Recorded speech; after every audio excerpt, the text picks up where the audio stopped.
This is Maureen Kafkas, the Brain BS coach, here to tell you about the episode today. In this episode, I speak with my friend Stuart in the second half of his Brain BS experiment. We talk about what we spoke about in the first episode and how it impacted his grief process around the recent loss of his dad. We also discuss how his unconscious self and primary subconscious brain filters determine how he shows up to his life and how they impact his perception of reality. Lastly, he shared what he thought of the benefits of being in the Brain BS experiment and where he's at in the course and what he's learned about himself. So sit back and settle in for the Stuart experiment part 2. Do you want more out of your life but not exactly sure what that might be? Are you longing for something but can't quite put your finger on what it is? That is the universe speaking to you, and it is time to listen up. I'm your host, Maureen Kafkas, the Brain BS coach. I created the Brain BS podcast to help people define what success means to them and show them how to get it. I help you to let go of fear and doubt and prepare your nervous system for success. I show you how to understand your own energy and to trust yourself to make all the decisions. If you are ready to go inward and stop looking outside yourself for all the answers, this is the podcast for you. Now let's get started. Hello and welcome back to the Brain BS experiment.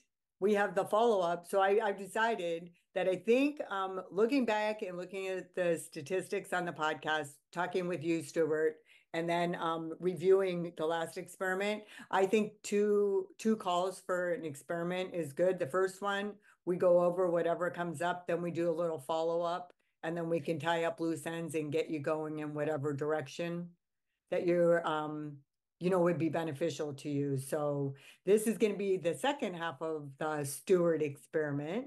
So welcome back, Stuart. How are you doing today? Oh, just peachy. Thank you. So this is kind of interesting.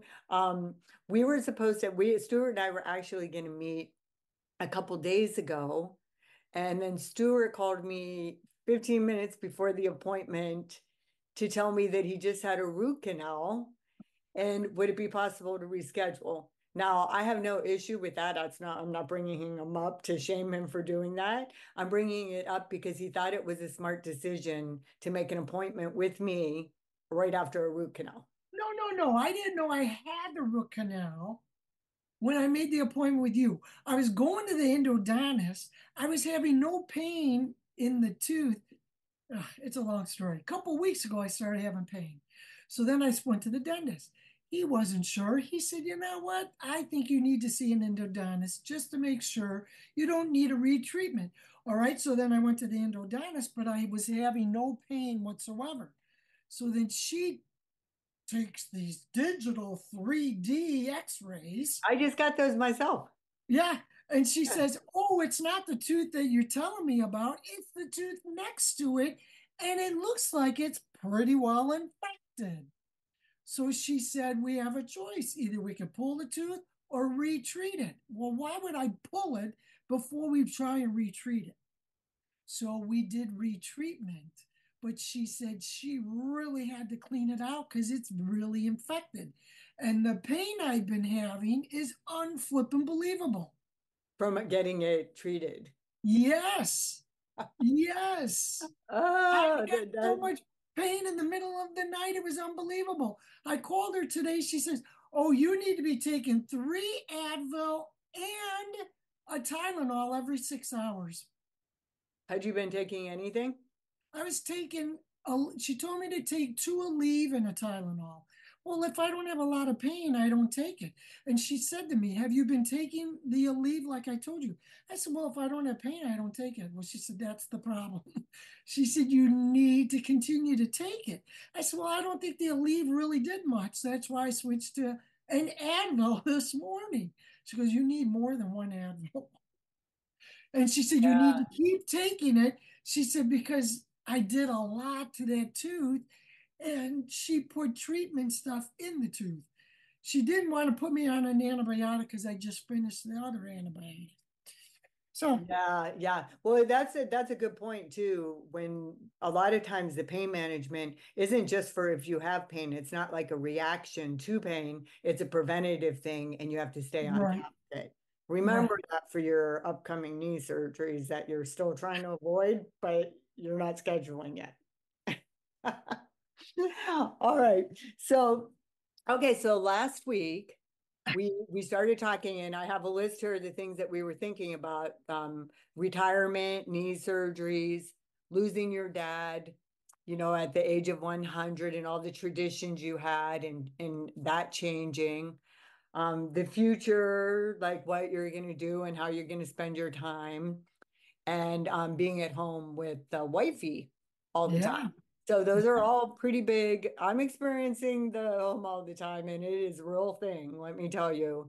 I'm not saying that it's not insurmountable, but it really does require attention and effort. You can't stay the same as you were when you weren't in the house all the time Right. and expect to get along.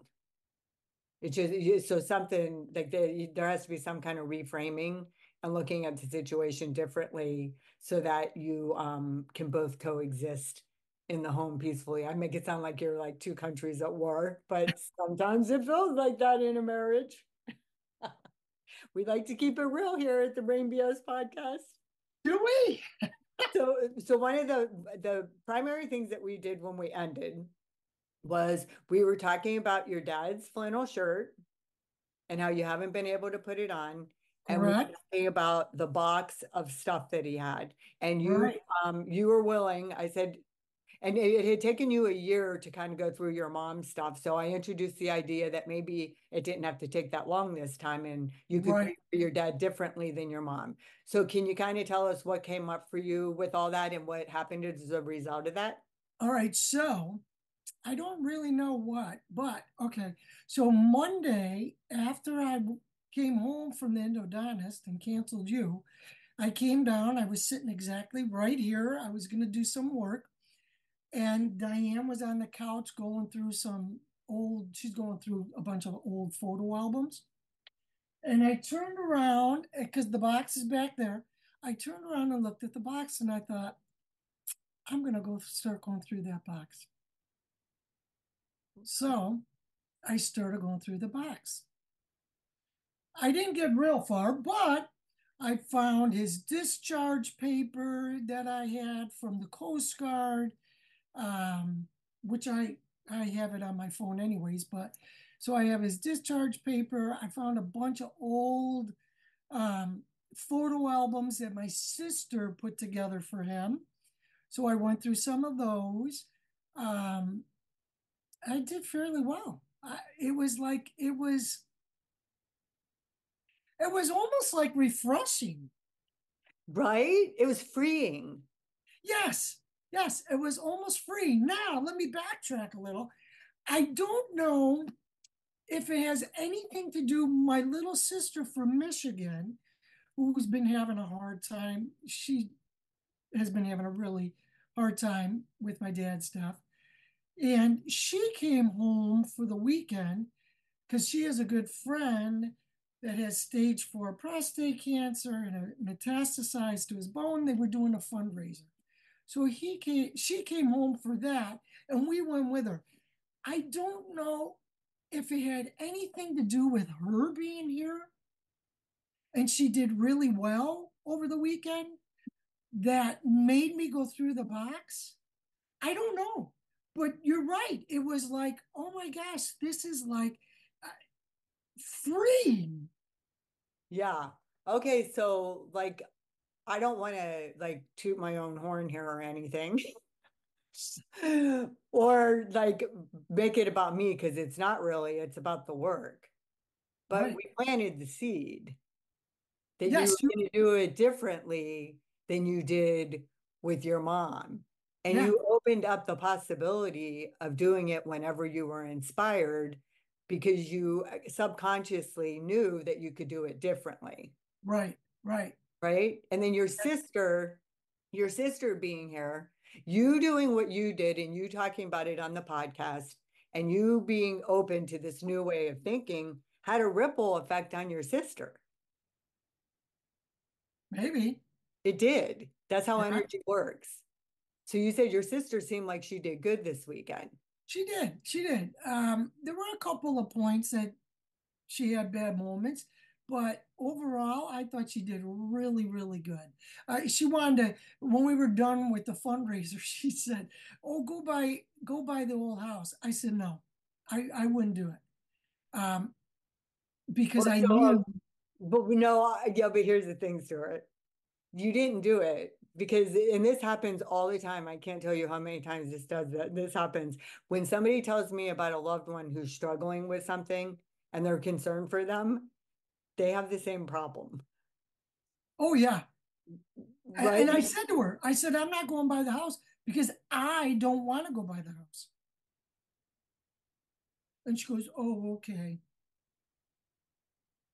I didn't want to go by the house.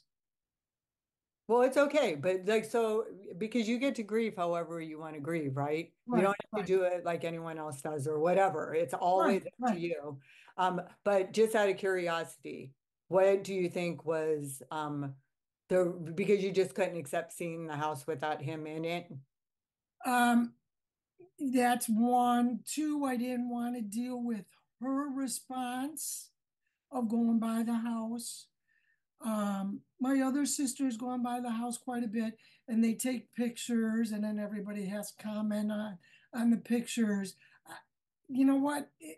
We had to sell the house. It was our childhood house that we grew up in, and I'll go buy it when I'm ready to go buy it. But right now, I just wasn't ready to go buy it.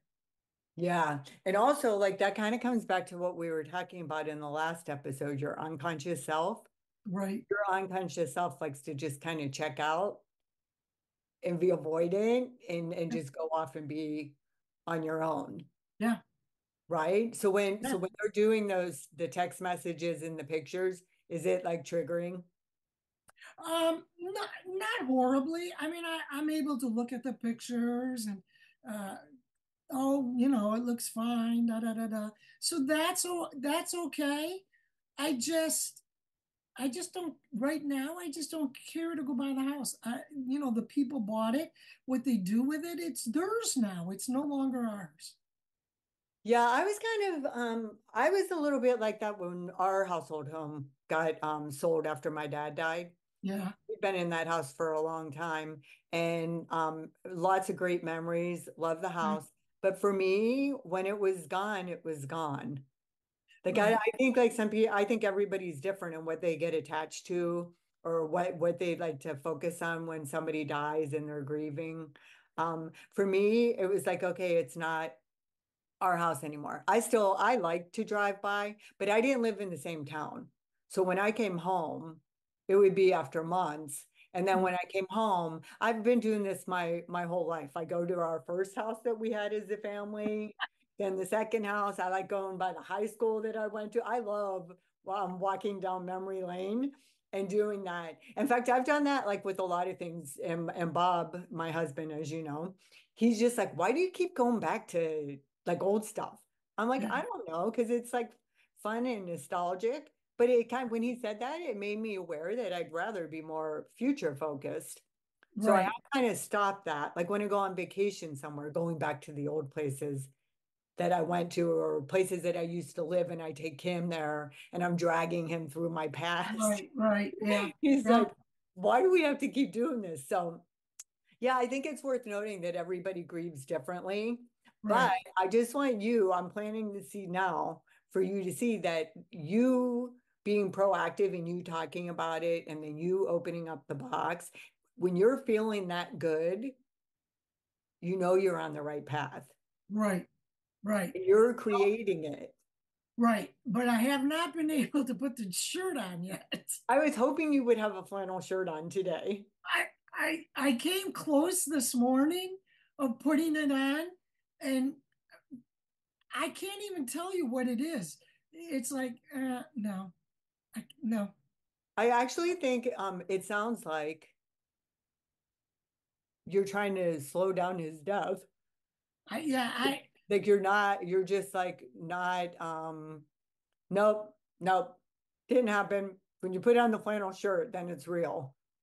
yeah, maybe, Well, when you maybe. see the house, it's real. Like all these things Well, actually happened. yes, and I have gone by the house. I went by the house in the summer. Oh, okay. So you've actually gone by Oh and yes, I have oh, gone okay. by it You since just it's didn't want to do it with your sister because you thought it would get emotional and you didn't want to be yes, I didn't embarrassed. want to do it with her. And typically when I go to the cemetery, I don't, being at the cemetery is enough for me. Then they have to go drive by the house. It's like, no, I don't want to do that today. Um, And have you gone to the cemetery by yourself or do you always go with someone else? oh no, I always go by myself. Yeah, so you're like you like to grieve privately Yes, yes. and you don't like to get emotional around other people. Um, it depends. I mean, I'll get emotional um with Diane, my wife, Yeah. uh, and my sisters. I can break down, but other than that, no. Well, the reason why I like to go by myself, and I like to go when it's nice out because I'll sit down and I literally sit and talk. Yeah. That's awesome, isn't it? And yeah, and it's just it makes me feel very good. And many times, um, if I go towards the end of the day, deer will come. So it's like, hey mom, you're here with me.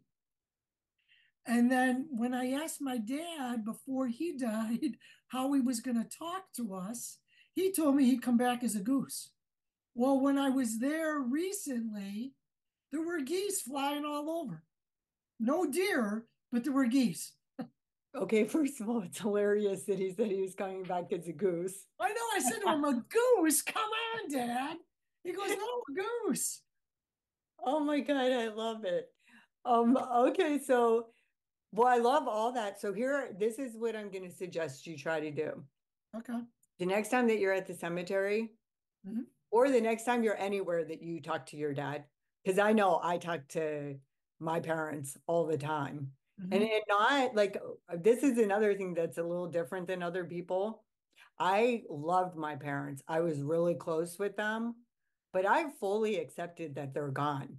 I don't miss them every day because I don't have to, because I still communicate with them. Like I have a new relationship with them that's better than the one I had when they were alive in a spiritual sort of way. So I don't feel like, and I can be my authentic self with them. I don't have to. My dad was like, the tribe leader and he wanted everyone to be like him. And he'd be mortified by some of the things I'm doing now and the way I am and my, getting attention on the podcast and bugging people and blah, blah, blah. But I think you should ask your dad um, what he thinks about the shirt. Would he want you to put on the shirt? Oh, probably, yeah. I do wear a jacket of his, so I don't know what it is with the shirt, but I have a jacket of his that I wear. It's a light jacket that I don't have a problem putting it on. But for whatever reason, I have no idea what it is with that shirt. Well, okay, so I'm going to suggest it's not the shirt. It's just the item. Right?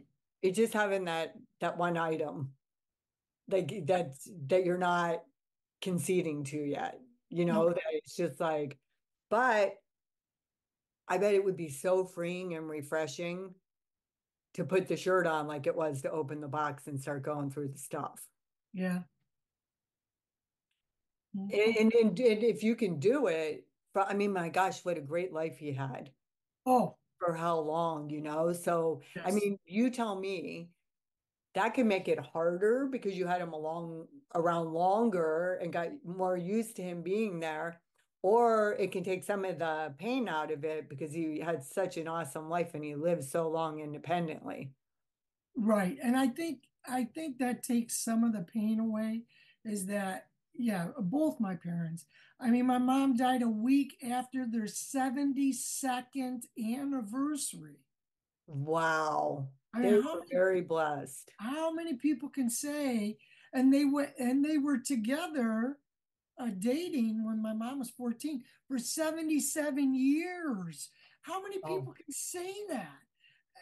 And they were loving, wonderful parent. No, we were so blessed. So as far as that goes, yes, we were totally blessed. We really were. And that he was independent to the day he died. Yeah, that's pretty amazing. Well, you'll put on the shirt. But I would love to hear back from you when you put the shirt on. I'll take a picture and send it to you. Okay, all right, do that. Because I just think that it's your choice, right? It might be like you have some control over that. Oh, you know what? Here's what I'm going to do. I'll What? tell you exactly when I'm going to put that shirt on. When? I'm going to put that shirt on Super Bowl Sunday. So he's with me on Super Bowl Sunday. Oh, that's awesome. I just got goosebumps. I'm going to put that shirt on Super Bowl Sunday. And who are you rooting for in the Super Bowl? Well, we don't know yet. Oh, well, that's true. Well, I'm hoping the Lions are in it. I was just going to say I'm Detroit. rooting for the Lions. How could Yeah, they're as bad as Cleveland? I got to go with yeah. the No, I Lions. hope to God that Detroit can do it all. And I think they can, but yeah, it's totally the Lions. And he would be totally for the Lions too. So Yeah, and I that's like who that I'm you're gonna put. picking it. That's perfect. And you're picking a fun and you're making it fun, Yeah, right? And now every time you watch the Super Bowl moving forward, you're going to think of that shirt. right. Well, You're because I probably going to wear it. well, yeah, years ago I used to go by him or he used to come by me for the Super Bowl. Aw, And yeah. then I stopped going because at halftime he'd say, I'm ready for bed. It was like, okay.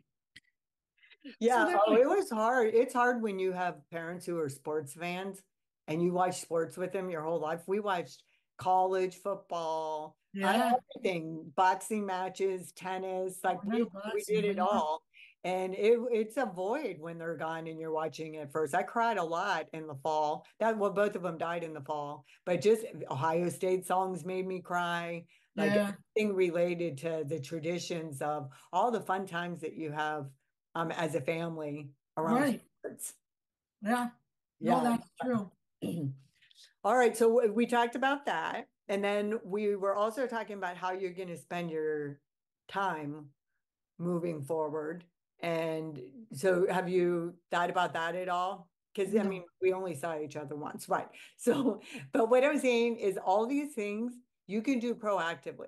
You don't have to wait for something to happen for you to know that it's time to put on a shirt or go do something different. You just decide, right.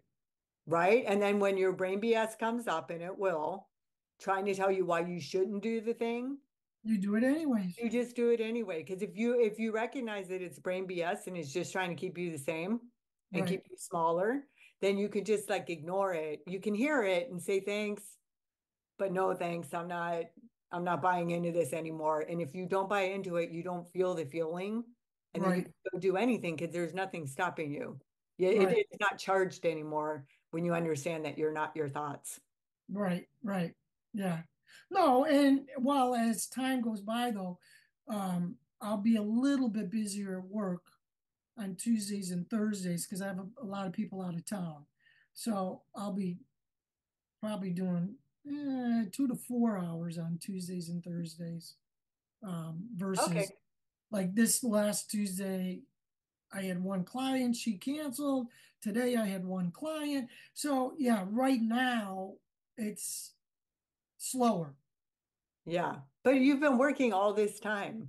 So it's like probably Right. nice to just coast and have it. Oh, it is. And it is. Yeah. It's kind of like I don't feel right now like when my sister and brother-in-law were here over the weekend, my brother-in-law said to me, so what do you do all day?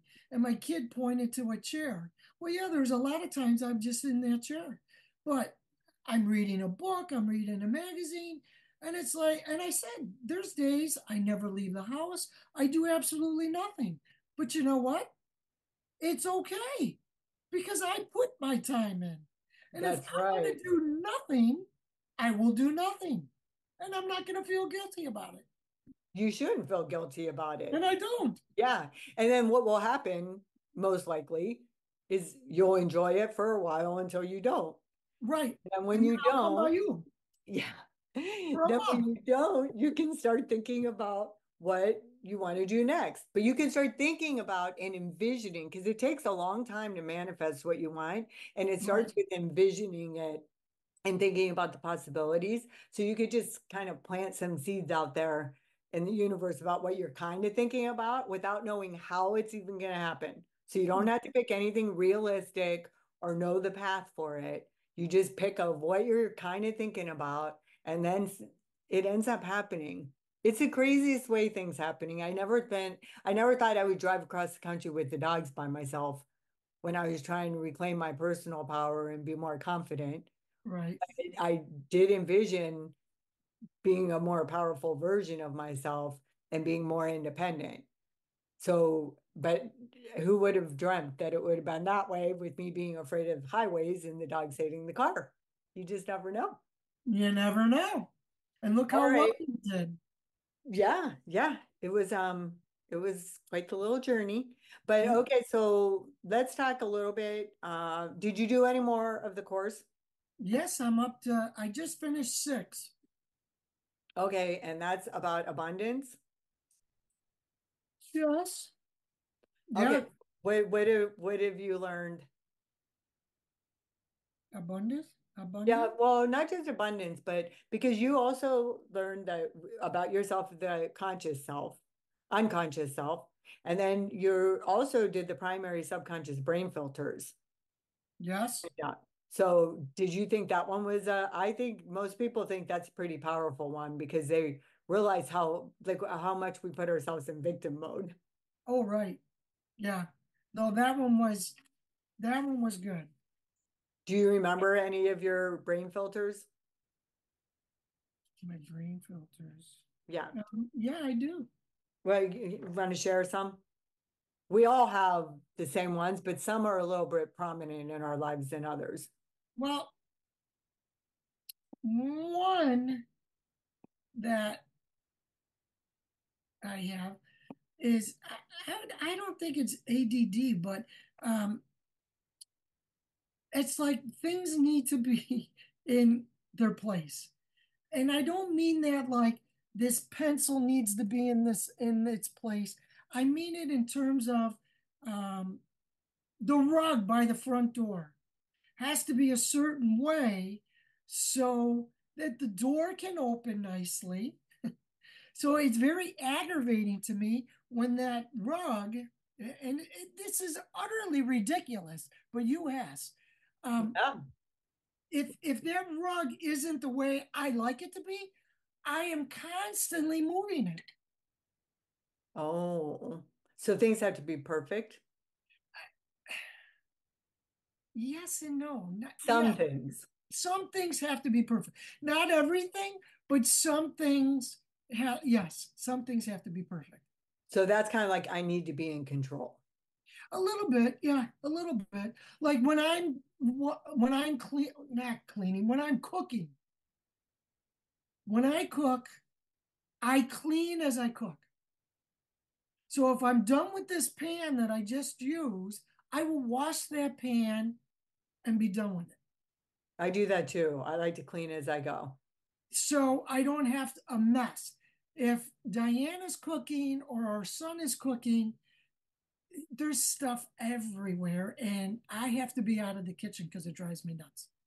Yeah, so it triggers anxiety. Yes, yes, it does, which is it's totally nuts. Well, not really. It's pretty common.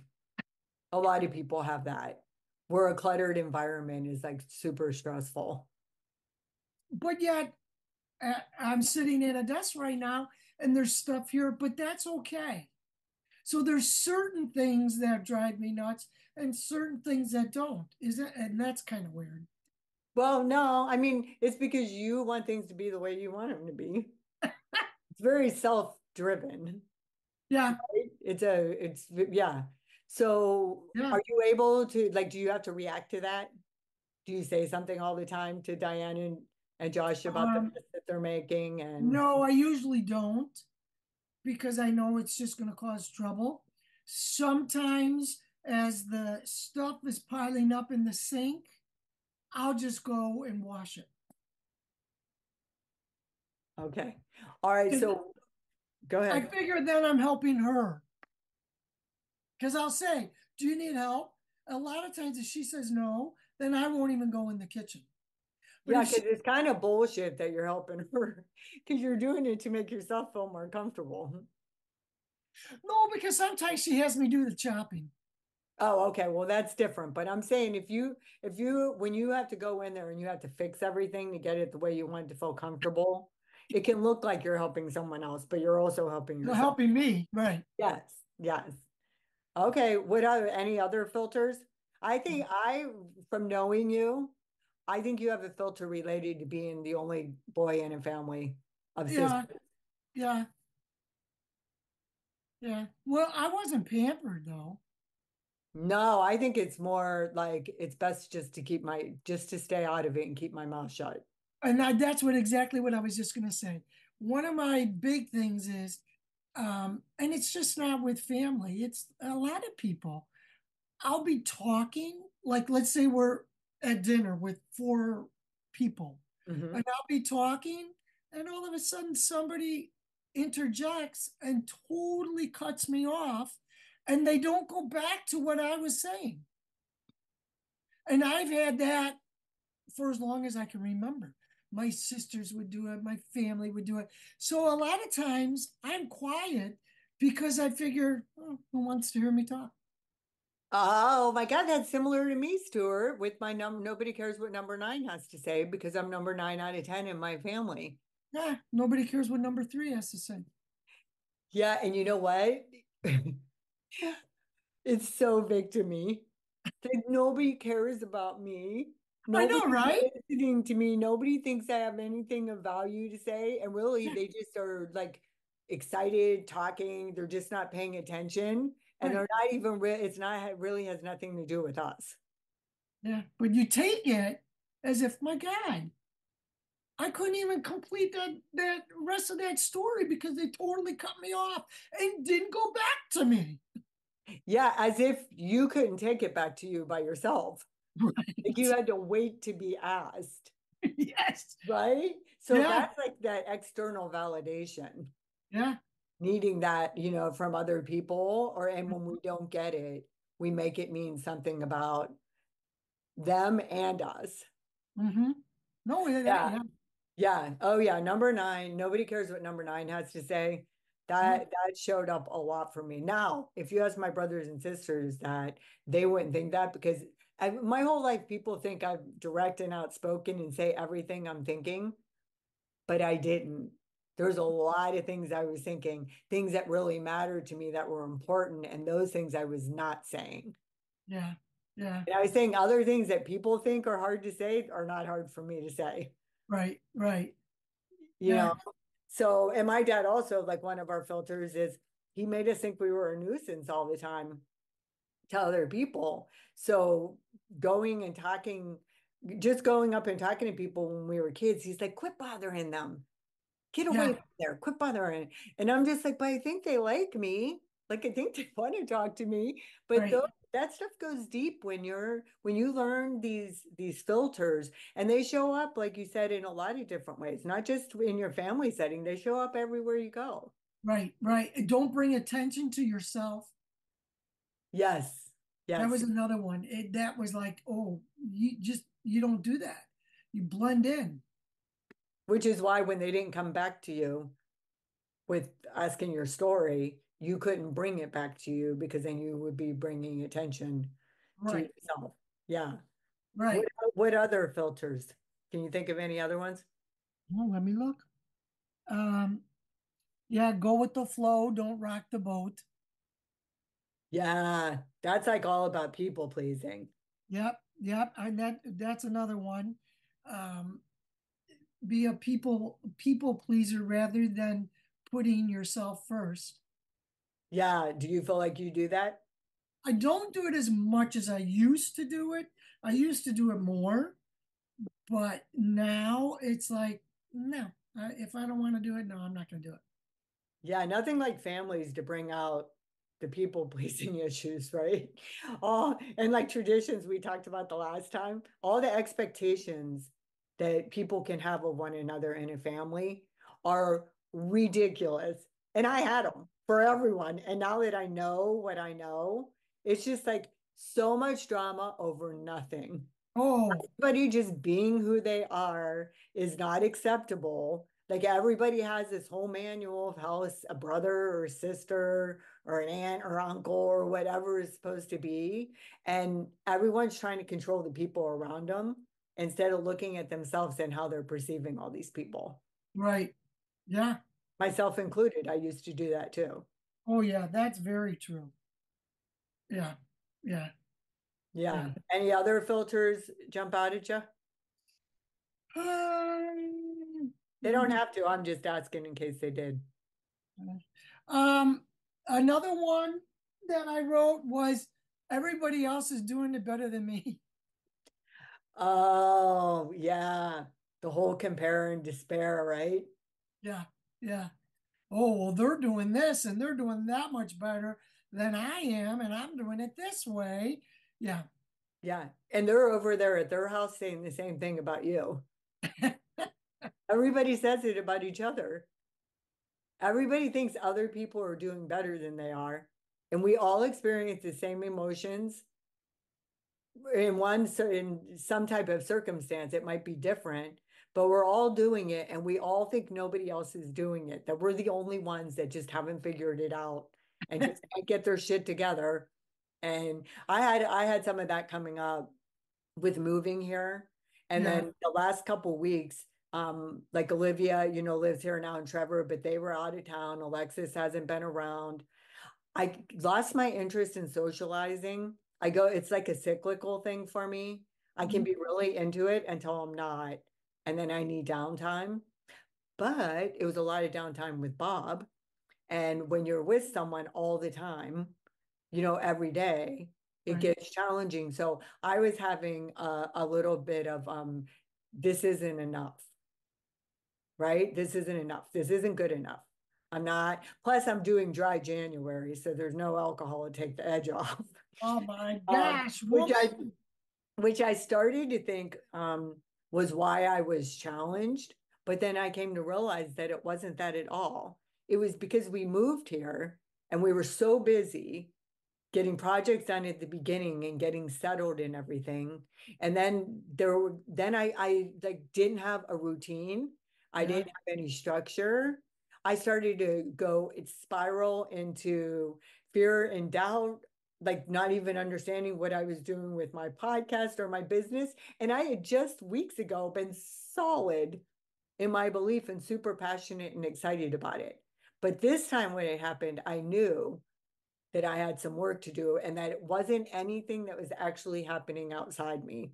Nothing changed, still had the same goals. So I had to figure out, I felt like getting my mojo back, Yeah. right? It really felt like I lost my mojo.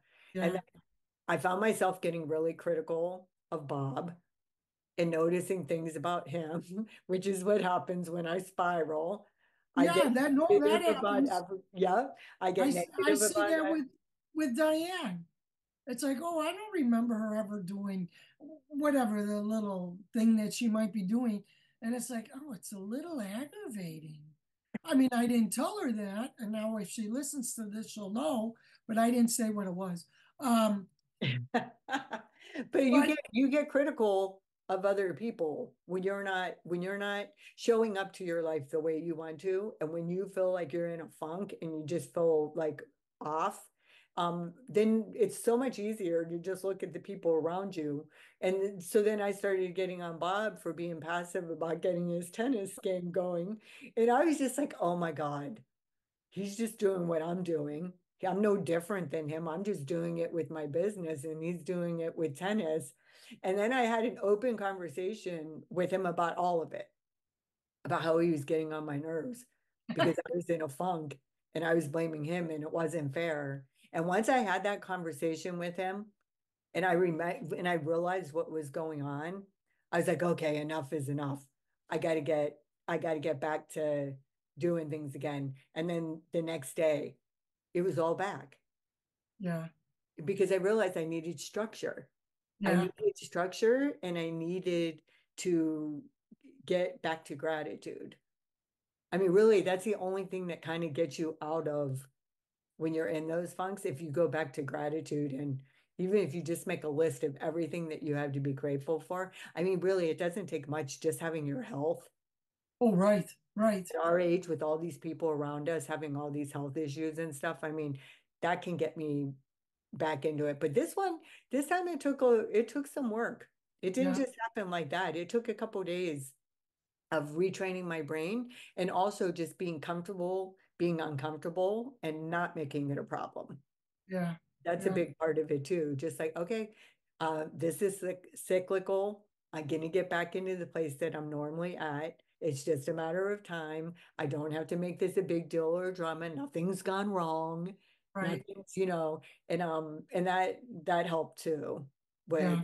I bring it up because no matter how much you do this work, you're still going to have periods like that. It's Oh, just yeah. how you view them and handle them is different. Right, right. Yeah. Yeah, you put your feet on the ground from the bed every morning. That's a good thing, right? Yeah, It's a I good know. start We of the forget day. about that. I know. I know. I get out of bed, I don't have any aches and pains, my knees feel good. Oh, it's a good day. Yeah, and it's a really good day that you don't have to go to work every day. I Like know. there's phases of life that are a little bit more fun than others, and you're in one of them. Yeah, yeah, Yeah, that's true. Although after a today, long stretch of challenging today time. wasn't a fun day at work. No, I know. So without giving us any details about who the person is, why don't you share what happened today at work? So I went into to the studio to see one of my clients, and this is a lady that I've known for many, many years. And we get done with her entire session, and she sits down, and I look over at her and I go, "Are you all right?" As I'm watching her face get as pale as could be. And as she's talking to me, she's slurring and talking very slowly and telling me she's lightheaded. So I take her blood pressure. It was like 90 over 52. I take her pulse because she recently had a bout of an irregular rhythm. Um, Her pulse was it was it was very slow. She's a pacemaker. It was slow, but I could barely feel it. Um, then she starts leaning over to one side and she's starting to drool, and she's still slurring her speech. So I had her put her arms out and she was able to put her arms out. She knew her name, she knew the day, but it was like, I have to call 911 because she has a history of having a stroke. I said, we're not messing around with this. There's now, that being said, in 14 and a half years of having the studio, I've only had to call the paramedics twice. Wow, that's pretty amazing. Today and many years ago for myself, who was in so much pain from a kidney stone. Oh my God, kidney stones are so bad, aren't they? Oh, yeah, I've had many. But this one that was the worst I've ever had. Um, so, I've had yeah, two. The first one was I had to go to the ER. It was horrible. uh-huh. Um, the second one, I didn't even know that that's what it was, but I knew it felt very similar, but not as bad. And then it stopped, so I didn't think it was a kidney stone, but it was a kidney stone, but I didn't see it pass, but it is pretty unbelievable. Talk I've about, had probably six. oh wow. Well, okay, so are you doing anything to address that or like changing your diet or anything like that? Yeah, mine are more heredity than it is my diet. Okay. My Well, mom, you think. no, the doctor told me. Well, I mean, the doctor thinks. Yeah, the doctor thinks. Yeah. Um, I mean, yes, I've adjusted the diet years ago, and I still have them. And he thinks it's more heredity because my mom had them for years. My little sister has them. Excuse me, I have them. My nephew has them. Um, but yeah, that one. And I've never been able to catch any of them. They're so flipping small. Um, Well, I got a good size one, the one from the ER. because then they Yeah, give you one of those little trays to catch them. yeah. Yeah, and mine, literally, that horrible experience lasted 3 days. And and it was only a few hours, and then they gave me Dilaudid, and I was like, "Thank you, God."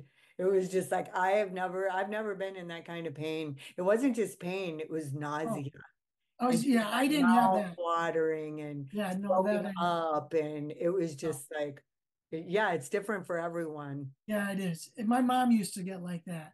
Yeah, typically when I start having the pain, but it usually takes me 2 to 4 weeks to pass it. Oh, see, that's what I'm saying. Mine was very brief, and then this last time it was like 40 minutes Oh yeah, no, it from the takes beginning me to end. it I don't intend to get any more of them. it My takes plan me is a to while not to get them pass. anymore. Yeah, yeah. They're So not fun. no, they're not. But yeah, so all right, well, so this morning you never know what's going to happen, right? Which is all the more reason Yeah, you never know. I I mean, she did awesome her entire workout. She did great. It wasn't until she sat her butt down in the chair that it was like, oh my, like a switch. Yeah. And I mean, and just sitting in your chair, anything can happen.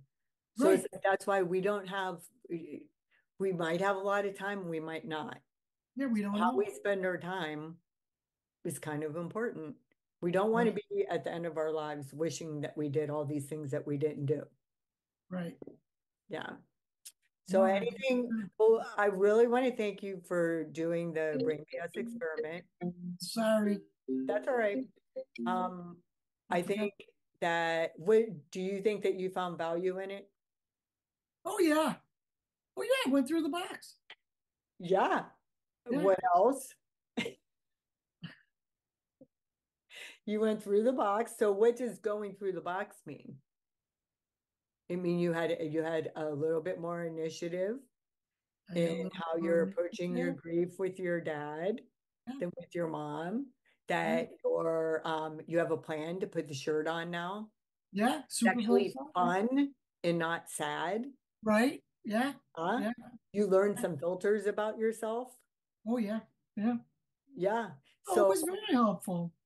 well, good. And I'm really grateful that you did it because I want more people to come on and do experiments, but I'm also going to kind of change it up a little bit because I don't have the people signing up to do the No. experiments. Now, if I wanted coaches, I have a list of like 70 people that would come on, but the goal is I'm trying to reach people who aren't coaches, who are new to the work, so that they can see the value of it. But I Right. think I'm going to have to go back to kind of mixing it up a little bit. And I'm going to do like some educational episodes. I think also because I'm in this podcast course, I think I'm going to start doing a blog that goes with the podcast episode where I'll have the show notes and the links and stuff, and then some sort of maybe take something out of the podcast episode in particular and do a teaching in that on the blog. Oh, that'll be good. Yeah. So I'm gonna get back to the basics. You know, as an entrepreneur, you try all kinds of different things to Right. figure out Right. what you're doing. And then like a couple of days ago, that seemed like a nightmare to me. Today I'm like excited and it's fun. So one thing we can count on is our brains are going to be changing it up on us all the time. Oh, that's for sure, right? Yep. All right. Well, anything else, Stuart? Any final words of wisdom for the audience? Thank you for doing me. Thank you for asking me to do it Thank you for being here. because it was helpful. Good. All right, audience. I know you learned something valuable here today. I'll see you next episode. Thanks for listening to the Brain BS podcast. I hope you enjoyed listening to it as much as I enjoyed creating it for you. If you're inspired, I would appreciate a couple nice comments and a 5-star review so that we can get more people to listen to the podcast and be inspired to live consciously. If you're interested in being on the podcast and want to be a Brain BS experiment, or you know somebody else that would be, message me at Maureen Kapkus on Facebook or email me at mkcoachllc@gmail.com.